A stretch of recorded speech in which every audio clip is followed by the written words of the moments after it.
Hello and welcome back. We're continuing with chapter 8 of Tanya.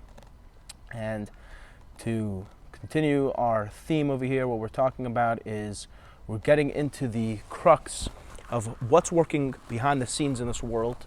And we said that the world really is divided into three things. Number one, the top thing is holiness. And that's whatever accepts God as master over it, essentially. The second thing is what does not accept God as master over it is selfish. However, it still has inside of it a little bit of good, and that little bit of good wants to be attached to God, and therefore the second level can be elevated, and the second level is called Noga, Klipat Noga, and the third lowest level is that which is completely bad and completely evil, which we define as meaning that it doesn't accept God as master ever and anyway. And essentially that's the gist of chapter 7. And then we said as well that therefore all permitted things in the Torah are connected to, are part of the second category, because they can either be used for a person's own selfish enjoyment and then be demoted and brought down to the lower bottom level, or those permissible things can actually be elevated. And therefore permissible in Hebrew means indeed unlocked, because it's not chained. It can actually be elevated. Permissible things, like permissible kosher food and so on, can be elevated to holiness. By contrast, the third bottom level it has under its scope all prohibited things. And in Hebrew, prohibited also means locked and chained, because those can never be elevated to holiness, with one or two exceptions. But see chapter 7, now we're continuing on that theme. Perek Chet, chapter 8, Ve'od, Zot b'machalot asuchot. Furthermore, in regards to forbidden food, Shelakach nikchaim b'shem yisuch, mipnei, and why? So therefore it is called, for the following reason, it's called forbidden, mipnei she'af mi she'achal ma'achal yisuch belohodel l'shem shamayim. For even someone that by mistake didn't know, he thought it was kosher and he ate it. Not kosher, completely not kosher. And he thought it was kosher, he ate it. And he had intention, because he's a good guy doing the right thing, right? He says, oh, I'm eating this steak for serving God. Little did he know, it's not kosher. And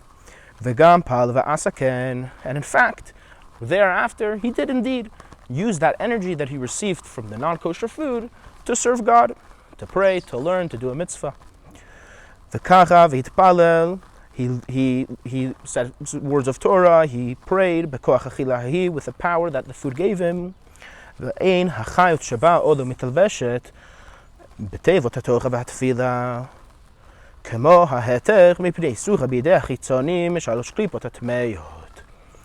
Nonetheless, even he had all the great intentions, can have all the intentions in the world, that food did not elevate itself. That food did not come into the category of holiness through the serving of God that he used afterward with the praying and the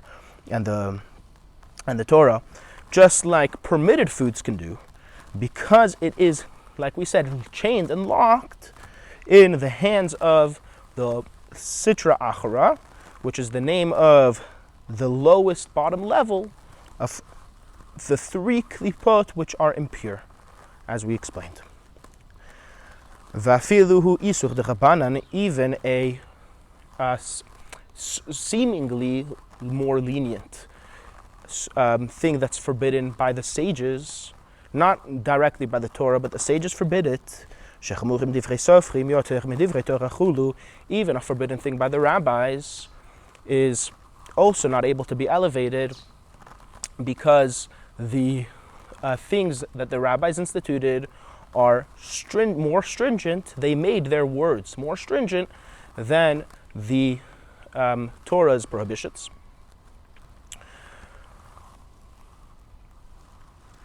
And therefore, gam hayetzer hara v'koach hamitavel lidvarim ha'asurim hu shadin mishadin uchrayin.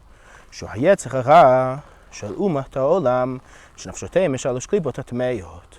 And we mentioned before that all nations, besides for Jews, their souls fall onto the bottom category of the three klipot. And therefore, even by a Jew that desires forbidden things, that desire for the forbidden thing and the Yetzer Hara, the evil inclination for those forbidden things, is called, in the language of Kabbalah, the non-Jewish demons. Because there is an evil inclination. What's the evil inclination? So, if we remember, we mentioned in chapter 6 that there are 10 parts to the animal soul. Again, we said that there's the animal soul, and there's 3 intellectual, and then 7 emotional, the emotions of the animal soul. So the evil inclination refers to those emotions. The emotions of the animal soul, that these emotions that desire forbidden things are categorized as those emotions of non-Jewish people, the nations of the world, whose souls are from the 3 impure klipot. Masha'ein kain, by contrast, hayetzer hara, the emotions, v'koach hamitave, and the desire, the dvachim hamutarim, for permissible things, for kosher food, etc. And the mado tavato, for selfish reasons, just to fulfill his desire. Ushad b'shadin Yehudain, in the language of Kabbalah, is called Jewish demon. Lefi sheyachol lachzoch lektusha kedei le'il, because it is able to be elevated thereafter to holiness, as we mentioned at length in chapter 7. Ach mikol makom kodem shechazach lektusha usitcha achora v'klipa. But before, for a brief moment, there is a time period before it actually is elevated to holiness, things that are kosher again, permissible, that are done for selfish reasons, are belonging, like we said, to the bottom level of klipot. They're demoted and descend to the lowest level of what's called the sitracha and the klipa. So for a short period of time, it's completely impure, the permissible thing. And thereafter, even if he continues to do holy things and actually bring that energy that he had from the permissible thing, elevate it to holiness, nevertheless, there's a trace that sticks to the body. Lihiyot. Again, that selfish moment of enjoyment from permissible things, that permissible thing that is impure at that moment sticks to the body. So the impurity of it, the evilness of it, sticks to the body even after it's elevated. It stays with the body, and it's forever there. Why? Lihiyot, because as soon as a person eats and drinks, that food and drink become immediately part of his flesh and blood. So the food, at the time it was impure, became part of the person's body. So the body has this impurity. It was, so to speak, scarred by the impurity. Even after the impurity is elevated, there's a scar, like a trace, that is stuck to the body. Okay, so therefore what? How can we elevate that trace? So therefore, a body that went through this moment of impure enjoyment, because of the trace, needs to be, when it's in the grave after a person dies, needs to be disintegrated in the grave so that trace can be destroyed. That trace, as part of the body, is all destroyed together. Everything's destroyed in the body, decomposed in the grave, to remove that impurity. To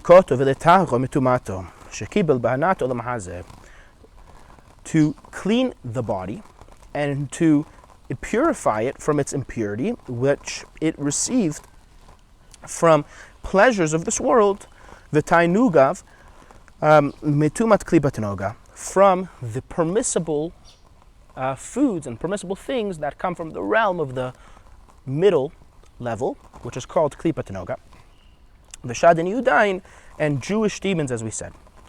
Elimken, what would be an exception of someone who doesn't have a trace of impurity at all part of his body? Very simple. Someone that doesn't have any selfish enjoyment all of his days. Rabbeinu HaKadosh, like the famous Rabbeinu HaKadosh, who was named Rabbi Yehuda Hanasi, who said at the end of his life that he didn't enjoy anything at all his entire lifetime. He didn't have any selfish enjoyment. Even his pinky finger didn't enjoy anything. And therefore,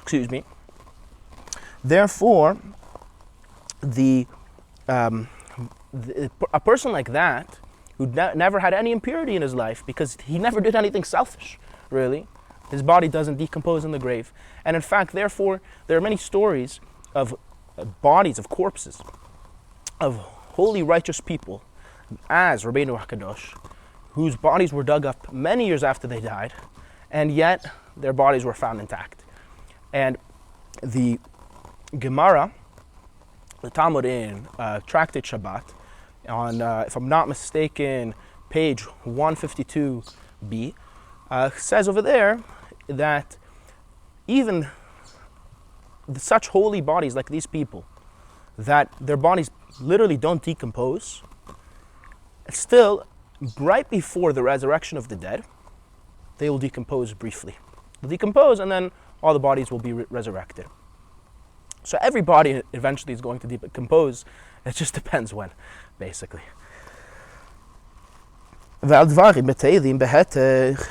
כגון עם הארץ שאינו יכול ללמוד, צריך לטהר נפשו מטומאת זו דקליפה זו, על ידי גלגולה בכף הכלם.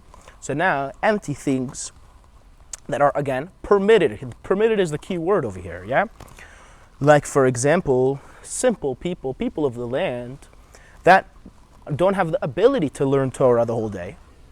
They don't have the ability to fulfill the mitzvah of learning Torah. Needs to purify. The way to purify himself, the way to purify his soul from this impurity, of this klipa, again, selfish, empty things, right? Whatever it is, playing golf, playing basketball, for selfish purposes, again, the key is selfish, not for serving God, right? How does that happen? How does the cleaning process happen? By someone like that, another form of cleansing, so to speak, is through the process of the slingshot. As it says in the Zohar, but the idea of the slingshot is again brought in the same page of Talmud that I just quoted earlier, that explains that after a wicked person dies, there are two angels that stand on either side of the world, and they take the soul of this poor man, of the poor wicked person, and they slingshot it from one end of the world to the other end, back and forth. What's the point of that? What, they're just tormenting him? They're just torturing him? No. They're breaking that soul down, I guess, if I understand correctly, in order to rid of and clean it of these selfish impurities that even if they were elevated afterward to holiness, still stayed a trace of them in the body. That trace has to be cleaned as well. Aval l'diburim asurim nasa. Now that was all permissible things. Again, we mentioned that there's two things. One is the decomposition of the body in the grave, and the second is the slingshot of the soul. But now, forbidden things. Aval l'diburim asurim. Forbidden speaking. For example, before we mentioned forbidden foods, but now we're mentioning forbidden speeches. There are speeches that are forbidden according to the Torah. Kemo, for example, leitzanut v'lashon hara, scoffing and slandering We're not going into exactly what that means, but speeches that are forbidden, v'kiyotze behem, and similar, shehen mishalosh klipot hatmeot legamri, which are from completely impure level of klipot, which we said actually in the last chapter, chapter 7, that they can't be elevated. Such impurity cannot be elevated. So when a person uses their mouth, uses their body, uses their soul, their vitality again, to do and become an embodiment of impurities, then how can a person be cleaned of that? So we actually mentioned last chapter that's only going to happen in times of Mashiach, but this is actually maybe an additional form of elevating such an impurity, as he's about to say.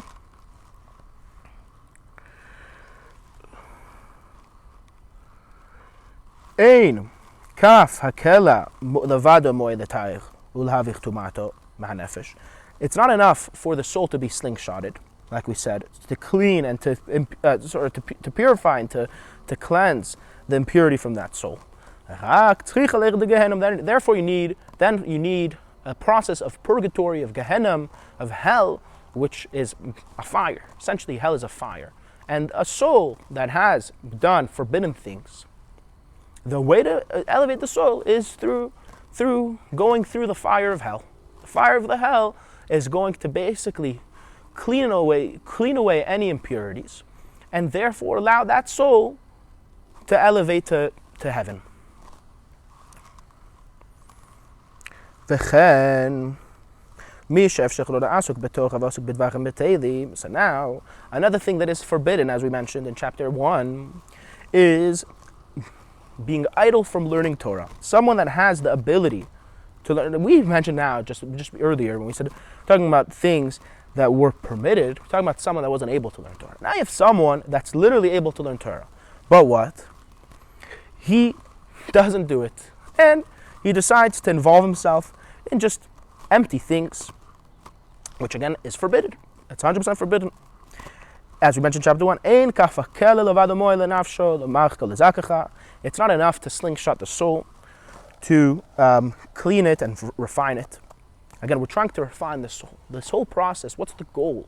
To get rid of impurity. So, such an impurity of forbidden things is not enough. Only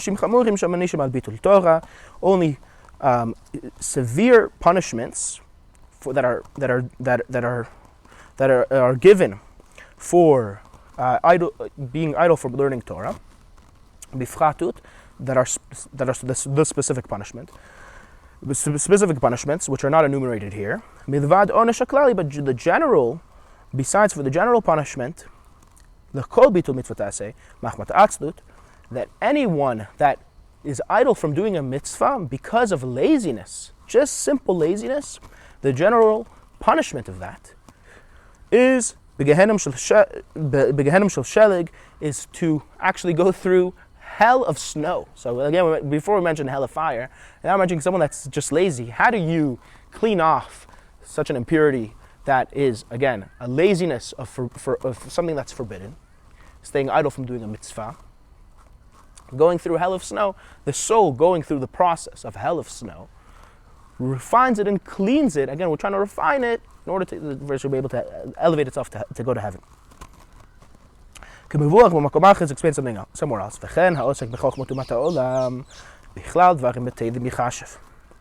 So to someone, now another example of something that is idle, is someone that dedicates himself to wisdom of material things. Secular wisdoms are considered emptiness. The inyan avon bitul Torah, when it comes to staying idle from learning Torah. Someone who stays idle from learning Torah and involve himself in secular wisdom. We're going to say what's going to happen to that person or whatever. That there's a cleansing process actually. It's as it explains that there's such a forbidden aspect in the laws of learning Torah. So that would be something that's forbidden that requires more severe cleansing. But there's an additional impurity when it comes to secular wisdom, as we're about to explain.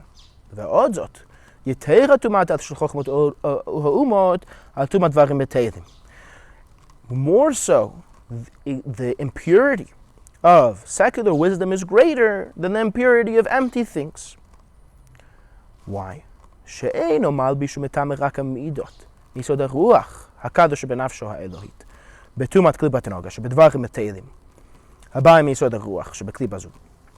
Because idle things, empty things, okay, playing golf for selfish reasons, actually that would be permitted, but let's say forbidden things, let's say staying idle from learning Torah to, I don't know, do golf, right, whatever. Something that's forbidden, but it's just regular emptiness. Over there, he's only impurifying, making impure, really, and dragging down, I guess, the emotions that come, as we mentioned before, all these emotions come from elements. So the element of wind, from his holy godly soul, the element of wind of his godly soul is impurified in the impurity of permissible things, of klipat noga, from idle things that come from the element of wind that is evil in this klipa, benafsha behamit kedil, in his animal soul, as we mentioned before. Essentially, what we just read is that the animal soul foundation element of wind, for idle, which is used when a person does idle things that are permissible, cause impure, so to speak, stain the element of wind of the godly soul. However, now, if that all didn't make sense to you, listen here. Those things, those idle things, regular idle things, only dirty and impure, make impure the emotions of the godly soul. However, the wisdom of the godly soul, which the three intellectual capabilities are, Chachma, Bina, and Das, are not stained, are not dented by doing idle things. Doing just idle things doesn't hurt the intellect of the God. It hurts the emotions of the godly soul, but it doesn't hurt the intellect of the godly soul. Because what's the proof? These empty idle things are foolish, empty things that fools and simple people can also speak.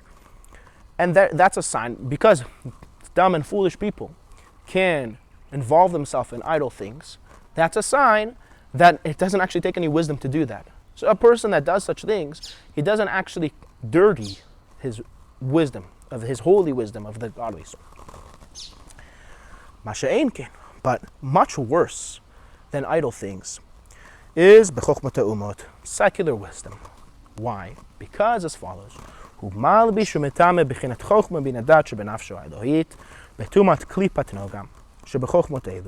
He brings his godly soul's wisdom and he impurifies it in the impurity of permissible klipa, in these wisdoms, and these secular wisdoms.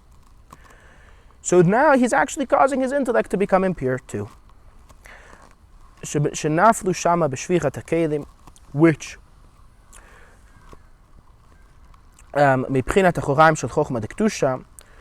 which the wisdom that is in secular wisdom actually is derived from the external parts of godly wisdom.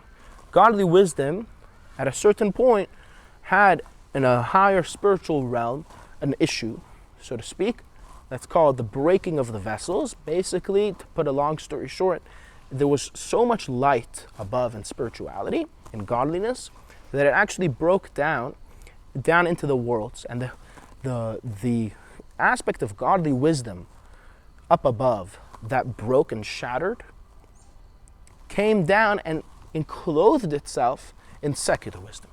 So really all secular wisdom in the world, mathematics, whatever it is, all is derived from God, the external aspect of godly wisdom.